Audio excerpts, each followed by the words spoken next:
Wake that ass up early in the morning. The Breakfast Club.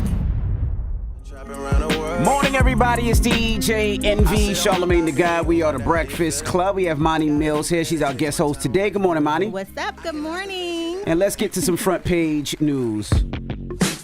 Now, last night the Cowboys beat the Chargers 2017. Now, let's jump right into the Dallas Cowboys beat the Los Angeles Chargers 2017. I said that. We're 4-2 and number 2 in the NFC East behind the Philadelphia Eagles, but sitting nicely, actually defecating on those New York Giants. Everybody heard me say that. I said that. I said it just like that. You didn't say everything I said.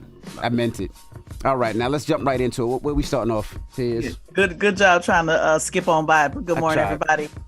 You did try. It is always hard to report sad news, especially involving children, but this is on the front page news all over the country right now. Let's go to ABC for the report to hear about the 6-year-old that lost his life due to the ramifications of war. Let's go to the report. We learned that a 71-year-old landlord in a Chicago suburb viciously attacked 2 of his renters, fatally stabbing a 6-year-old boy and wounding his mother, simply because they were Muslim and apparently because of his pure hatred about what's happening in Israel. Police say he stabbed that little boy, Wadia Al-Fayoum, 26 times with a military-style knife. Attorney General Merrick Garland said late last night he was, quote, heartbroken and announced a federal hate crimes investigation.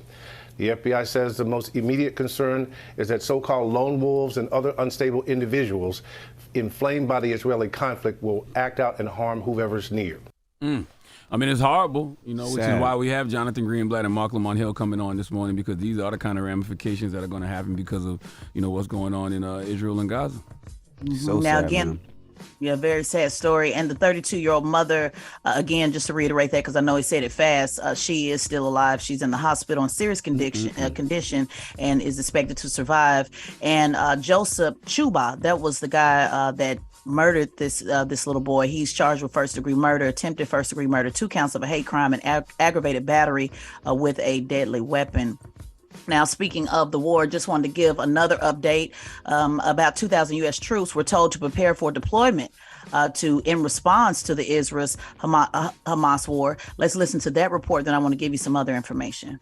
This is a group of soldiers, U.S. soldiers, who were already on essentially a short leash for deployment. So a 96 hours, what they call it. That has been shortened to a 24-hour. That means that once they get the call saying, hey, you have to deploy, they literally have to be on the airfield ready to go within 24 hours. And the idea is, if in fact they get that order, they have not gotten yet, they would go to the region, most likely to a country neighboring or nearby to Israel. Now, it's also important to point out that this is a whole mix of different troops. So it includes medical troops, people who could support with and medical evacuations and things, explosive ordnance, people who are, experts in explosives. But it also will include sort of your classic infantry troops. Now, again, it is not clear if they will be deployed. Again, just reiterating, they said it'd be a non-combat role and not actually in Israel. And also, President Biden will be arriving in Israel today as well. But I want to just throw this out there as well. President Biden said this on Sunday in his 60 Minutes interview, as when he was asked, will we be sending troops to Israel? Let's listen. Can you foresee U.S. troops in combat in this new Middle East war? I don't think that's necessary. Israel has one of the finest fighting forces in the country. I guarantee we're going to provide them everything they need. Hey, man, this is why you can't ignore what's going on in Israel and Gaza. U.S. troops being deployed. So I know folks are saying, I have to pay attention to what's going on in my own backyard. But the U.S. troops headed over there, that might be one of your family members or friends that you sit in your backyard with. Not to mention our tax dollars support Israel and its military. Yep. So you should want to know what's happening with your money. That's right. All right. Well, that is front page news. And that is the reason why we have Jonathan Greenblatt joining us this morning, and also Mark Lamont Hill. So we'll have a conversation this morning and talk to those brothers later on. All right. Look forward to that. Now, get it off your chest. 800-585-1051. If you need to vent, phone lines are wide open again. 800-585-1051. And we got our special guest host, Monty Mills, joining us this morning. It's the Breakfast Club. Good morning. Wake that ass up early in the morning. The Breakfast Club. Morning, everybody. It's DJ NV, Charlamagne the Guy. We are the Breakfast Club. Let's get in some front page news. What up, Tez? What's going on? Good morning, everybody. Breakfast Club family. Our co-host Monty Mills is joining us today. Good morning. Good morning, sweetheart. Let's jump right into it now. Sports Cowboys beat the Chargers 2017. Now Dallas Cowboys beat the Los Angeles Chargers 20-17. Monty in here hating, Envy in here hating. You a Commanders fan? I hate the new name, but yes, I am. Okay. I am, yes. Well, guess what? We on top of y'all in the NFC East. For now, and we it's on top cool, of them it's bum cool. ass Giants. We in the beat NFC we East. beat the Falcons on Sunday, so it's we getting there. I'm only focused on what we did last night. I said you won. We humble with it. I though, said you y'all know what I'm won. saying? Well, you ain't got to talk over We me. I humble said with you it. won. Salute to Micah Parsons. You know what I mean? Stephon Gilmore. All right. Appreciate you for holding it down when we needed you. All right. Now let's talk about the Speaker of the House. Yeah, quick Speaker of the House update. Just a reminder that Republicans still do not have a Speaker of the House after they ousted Kevin McCarthy, which clearly after they did that, they didn't have a backup plan, and we can tell. Today they are expected to try again, and they're going to try to elect Jim Jordan as the Speaker. Here is the update. There's a lot of tension within the House Republican Conference about this. They, of course, voted to evict Kevin McCarthy about 2 weeks ago. Then the next in line, Steve Scalise, did not get the votes. He withdrew. Now it's on would-be Speaker Jim Jordan, who is officially the conference's nominee for this job. He has not locked up the votes yet, but he put out a new letter to his colleagues sounding the note of unity, calling for them to rally behind him. Some of his colleagues will find this ironic, given that Jordan has often been on the agitator end of the spectrum. But he says, well, just a reminder why this is important. Again, remember, they just had averted a government shutdown. So the government shutdown really is technically on pause. So they'll be voting for that again in November. And we need a Congress to actually do that. And then don't forget everything that's going on right now with Israel. They have prepared a $2 billion package to aid Israel. And so, again, we need a Congress to be some adults in the room and decide what's what. And that will be hard to do without a Speaker of the House. So we'll see what happened with that vote today. Now we're going to talk about Donald Trump, a gag order. Does the gag order mean anything to Donald Trump? Probably not. In fact, there was a vote out there yesterday. I saw online with people taking a vote to see how long he would, I guess, not abide by this gag order. Remember, a couple of weeks ago, he got another gag order, but this is the judge overseeing the federal election interference case. Issued a gag order yesterday. Let's listen to the report.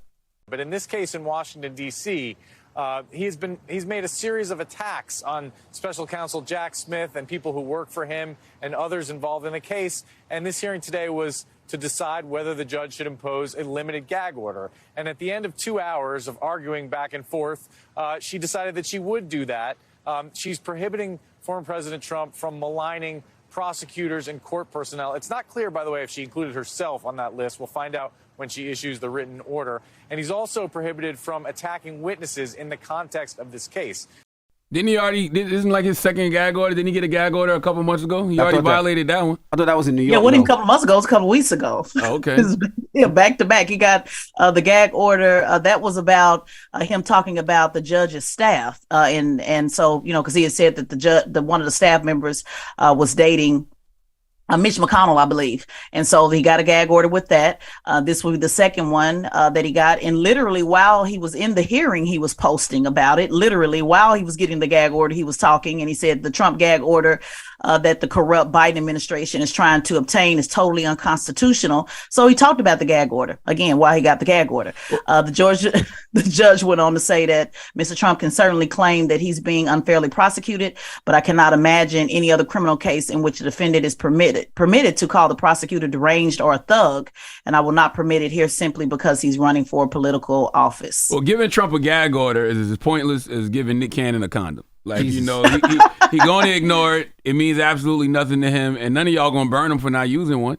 Until there's consequences to his actions. We picked that up, Charlamagne, burn him. Until there's consequences to the actions, he don't care. Like, what's the point of giving him a gag order if when he violates it, you ain't going to do nothing about it?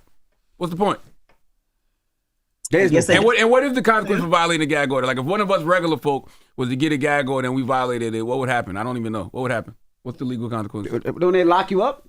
Yeah, well, usually you can be held in contempt. There can be fines. They lock you up. There can be, a whole lot can happen if a regular person violates a gag order by a judge, So, yeah. You take off Trump's wig. Or they ain't going to do nothing to him. He gonna do what he want to do. That's right.